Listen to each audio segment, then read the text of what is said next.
আমি সিঙ্গাপুর থেকে এসেছি, ভারতে জন্মগ্রহণ করেছি এবং বড় হয়েছি। আমার কিছু প্রশ্ন আছে এবং দয়া করে পরিষ্কার করুন। আমার প্রশ্নটি হলো, আমরা কি জাহান্নামের আগুনের জন্য ত্বকের পুনর্জন্মকে, যেমনটি কুরআনের সূরা নাম্বার 4 আয়াত নাম্বার 56 উল্লেখ করা হয়েছে, সত্যিকারের কষ্টের জন্য নতুন জীবনের পুনর্জন্মের সাথে সম্পর্কিত করতে পারি? আমার এই প্রশ্নের উত্তর পেলে আমি আমার ছেলে মেয়ে নিয়ে ইসলাম গ্রহণ করব। কিছু মুসলমানদের ভিতরেও কিন্তু এই ধরনের বিষয় থাকে যে হিন্দুদেরকে আল্লাহ বানাইছেই তাদেরকে জাহান্নামে জ্বালানোর জন্য, বা মুসলমান ছাড়া যে সমস্ত মানুষজন আছে আল্লাহ তাআলার কোরআন এবং রাসূলের হাদিস অনুসারে তারা তো জাহান্নামী, তাদেরকে জাহান্নামে বানানোর জন্য, জাহান্নামে তাদেরকে জ্বালানোর জন্যই তাদেরকে তৈরি করা হয়েছে। এবার ডক্টর জাকির নায়েকের কাছে এই মহিলা তিনি যে প্রশ্ন করেছেন এবং এই প্রশ্নের সদুত্তর যদি ডক্টর জাকির নায়েক দিতে পারেন তিনি মুসলমান হবেন এমনটা প্রতিশ্রুতি দিয়েছেন।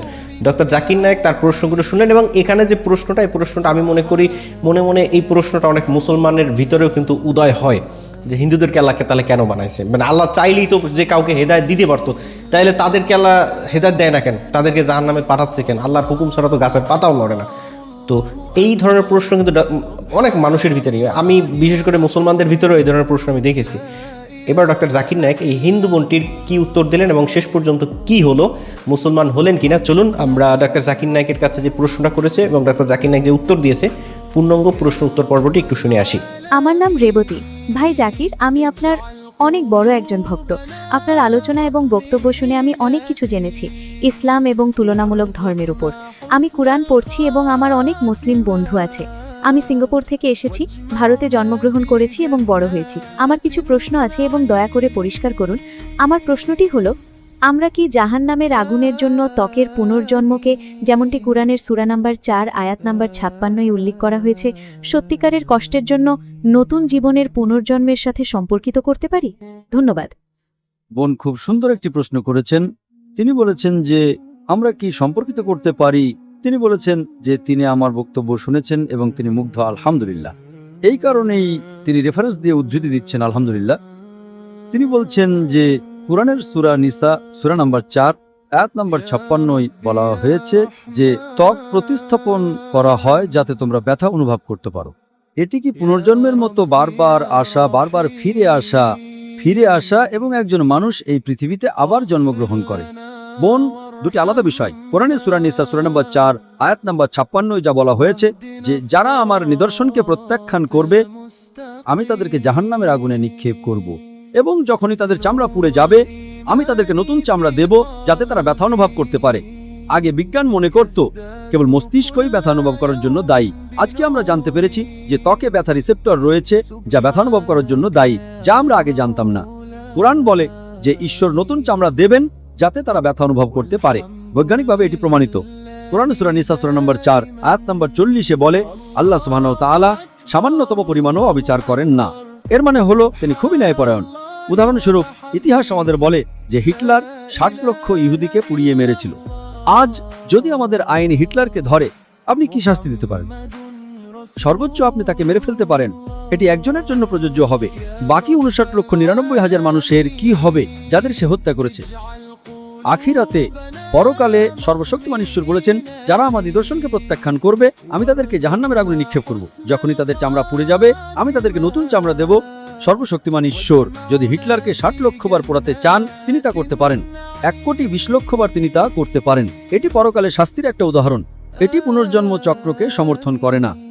এই পুনর্জন্ম চক্র, বোন, যদি আপনি বেদে পড়েন, বেদ হলো সমস্ত হিন্দু ধর্মগ্রন্থগুলোর মধ্যে সবচেয়ে বিশুদ্ধ বই। বেদ পুনর্জন্মের কথা বলে। ঋগ্বেদ খণ্ড নম্বর 10। এমনকি আমরাও পরবর্তী জন্মে বিশ্বাস করি। এমনকি কোরআনও পরকালের কথা বলে। একবার মারা গেলে শেষ বিচারের দিনে আমাদের পুনরুত্থিত করা হবে। একই কথা বেদ বলে। পুনর্জন্ম মানে পরকাল। কিন্তু হিন্দু ধর্মের সব পণ্ডিতরা একটা দর্শনের কথা বলেছিলেন যা সংস্কার হিসেবে পরিচিত। হিন্দু ধর্মের সংস্কার হলো জন্ম পুনর্জন্ম, জন্ম পুনর্জন্ম, জন্ম পুনর্জন্ম। এটি বেদে কথা উল্লেখ নেই। বেদ কেবল পরকালের কথা বলে। এমনকি কোরআনও যার কথা বলে। কিন্তু হিন্দু ধর্মের পণ্ডিতরা এটা প্রমাণ করতে পারেননি কিভাবে মানুষের জন্ম হয়। কিছু মানুষ প্রতিবন্ধী হিসেবে জন্ম নেয়, কিছু মানুষ গরিব পরিবারে জন্ম নেয়, কিছু মানুষ জন্মগত হৃদরোগ নিয়ে জন্ম নেয়। ঈশ্বর তো অবিচার করতে পারেন না। তাই ঈশ্বরের ন্যায় বিচারকে প্রমাণ করার জন্য তারা সংস্কার নামক একটা নতুন দর্শনের কথা বলেছে। জন্ম মৃত্যু, জন্ম মৃত্যু, জন্ম মৃত্যুর চক্র। হয়তো তাদের পূর্ববর্তী জীবনে তারা কিছু ভুল কাজ করেছিল, তাই তারা প্রতিবন্ধী হয়ে জন্মেছে। এটি হিন্দু পণ্ডিতদের দর্শন, ধর্মগ্রন্থের নয়। আপনাদের বেদে পুনর্জন্ম বিষয়ে, পরকাল বিষয়ে খুব স্পষ্টভাবে বলা আছে। এমনকি কোরআনও যার কথা বলে। আপনি এই পৃথিবীতে এসেছেন, আল্লাহ তাআলা কোরআনে সূরা মুলক সূরা নাম্বার 67 আয়াত নাম্বার 2 এ বলেছেন, আল্লাযী খালাকাল মাউতা ওয়াল হায়াতা।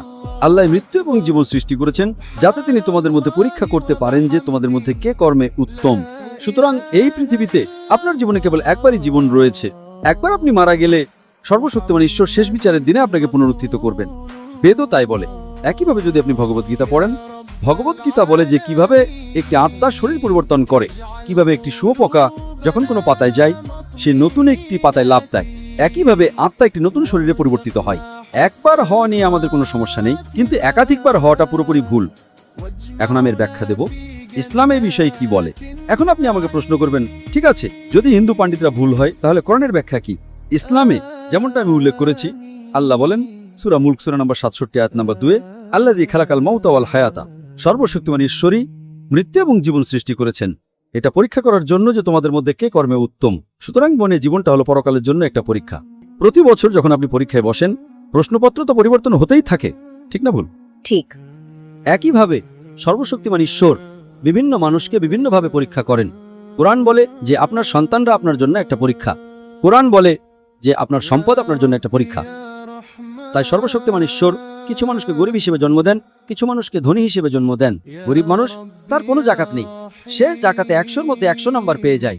ধনী ব্যক্তি, সে যদি জাকাত না দেয় তবে সে 0 নাম্বার পাবে। সে যদি অর্ধেক জাকাত দেয় তবে সে 50% নাম্বার পাবে। আমরা বলি আরে গরিব মানুষটা ভালো, সেই গরিব মানুষটা আখিরাতে পাশ করে যাচ্ছে। সুতরাং পরকালে হতেই পারে। দারিদ্র হলো একটা পরীক্ষা, সম্পদ হলো একটা পরীক্ষা।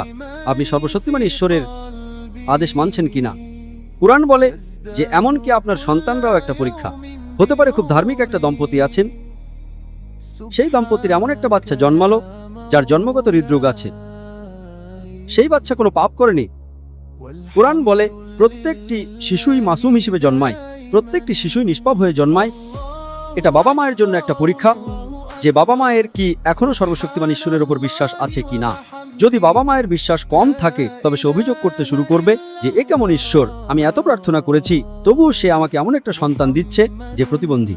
একজন ভালো মুসলিম সে বলবে আলহামদুলিল্লাহ, সব প্রশংসা আল্লাহর। সে এটা মেনে নেবে, সে অভিযোগ করবে না।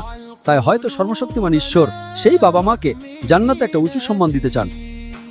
এমনকি তারা 5 ওয়াক্ত নামাজ পড়লেও এখন ঈশ্বর তাদের একটা প্রতিবন্ধী সন্তান দিয়ে পরীক্ষা করতে চান, এটা দেখতে যে বাবা মায়ের কি এখনো ঈশ্বরের উপর বিশ্বাস আছে কি না।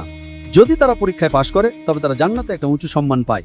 সুতরাং স্বাস্থ্য, সম্পদ, দারিদ্র্য, রোগ হলো একটা পরীক্ষা। আপনার আগের জীবনের সাথে এর কোনো সম্পর্ক নেই। আপনারা এই পৃথিবীতে একবার আসেন, তারপর আপনাদের পরবর্তী জীবন আছে পুনর্জন্ম। কিন্তু মৃত্যু জন্ম নয়, এটা বেদের অংশ নয়। আশা করি আপনার প্রশ্নের উত্তর পেয়েছেন বোন। ধন্যবাদ। বোন, আপনি কি বিশ্বাস করেন যে একজন ঈশ্বর আছেন? আমি বিশ্বাস করি যে একজন ঈশ্বর আছেন এবং নবী হলেন শেষ বার্তাবাহক। ধন্যবাদ। মাশাআল্লাহ। আপনি কি বিশ্বাস করেন যে মূর্তি পূজা করা ভুল? না, আমি গত 10 বছর ধরে মূর্তি পূজা করছি না মাশাআল্লাহ। এবং আমি পরে সিঙ্গাপুরে আমার সন্তানদের সাথে শাহাদা গ্রহণ করতে চাই। আপনাকে অনেক ধন্যবাদ। ডাক্তার জাকির নায়েক তিনি যেই প্রশ্নের উত্তরটা দিয়েছেন, আমি মনে করি এই প্রশ্নের উত্তরে সকল ধর্মের মানুষেরই খুশি হওয়া উচিত। কারণ তিনি কিন্তু কোনো ধর্মকে প্রাধান্য দিয়ে কোনো ধরনের উত্তর দেন না। তার প্রশ্নের উত্তর দেওয়ার যে দক্ষতা, এটা কিন্তু সত্যিই চমৎকার। এবং তিনি জটিল প্রশ্নেরও সহজ এবং যুক্তিসঙ্গত উত্তর দেন। এটা হচ্ছে তার বৈশিষ্ট্য এবং এটা ইসলামেরও সৌন্দর্য যে আপনার কাছে কোনো ব্যক্তি প্রশ্ন করেছে, আপনি পুরোপুরি সেই প্রশ্নটা শুনবেন এবং সেই প্রশ্নটার ভিতরে যদি কোনো ভুল থাকে সেটাও কারেকশন করে দেবেন। এবং আপনি যদি সে ভুল প্রশ্নও করে এবং তার মনের ভিতর যে চাহিদা, সেই চাহিদা অনুসারে আপনি যদি উত্তর দিতে পারেন, এটা কিন্তু ইসলামও কিন্তু এটাকে বৈধতা দিয়েছে এবং ইসলামও কিন্তু এটার প্রশংসা করে। কারণ প্রশ্ন করতেন কিন্তু সাহাবীরা, নবী করিম সাল্লাল্লাহু আলাইহি ওয়াসাল্লাম, নবী করিম সাল্লাল্লাহু আলাইহি ওয়াসাল্লাম সকলের প্রশ্নগুলো শুনতেন এবং তাদেরকে বোঝানোর চেষ্টা করতেন এবং তাদের উত্তরগুলো দিতেন। সুতরাং ইসলামের শুরু থেকেই প্রশ্ন উত্তর ছিল যে জানবে আর যে জানবে না তারা জানলে ওয়ালাকে প্রশ্ন করবে, যে জানে সে উত্তর দিবে। ডাক্তার জাকির নায়েক যে উত্তরগুলো দিয়েছে, আমি মনে করি এমন সব চমকপ্রদ উত্তরগুলো সত্যি আপনার মনকে শান্ত করে দিবে এবং আমি মনে করি এই প্রশ্নগুলো সত্যি আপনারও জানা উচিত। এই প্রশ্নের উত্তরগুলো আপনার নিজের যদি জানা থাকে, সামনে চলতে বা এই ধরনের প্রশ্নের সম্মুখীন হলে আপনার উত্তরগুলো দিতে সহজ হবে। ডাক্তার জাকির নায়েকের প্রশংসা যতই করব ততই কম হয়ে যাবে। আপনি ডাক্তার জাকির নায়েককে ভালোবাসেন কিনা কমেন্ট অপশনে লিখবেন, ভিডিওতে লাইক দিবেন, চ্যানেলে নতুন হলে চ্যানেলটি সাবস্ক্রাইব করবেন। ভালো থাকবেন সবাই। আসসালামু আলাইকুম ওয়া রাহমাতুল্লাহ।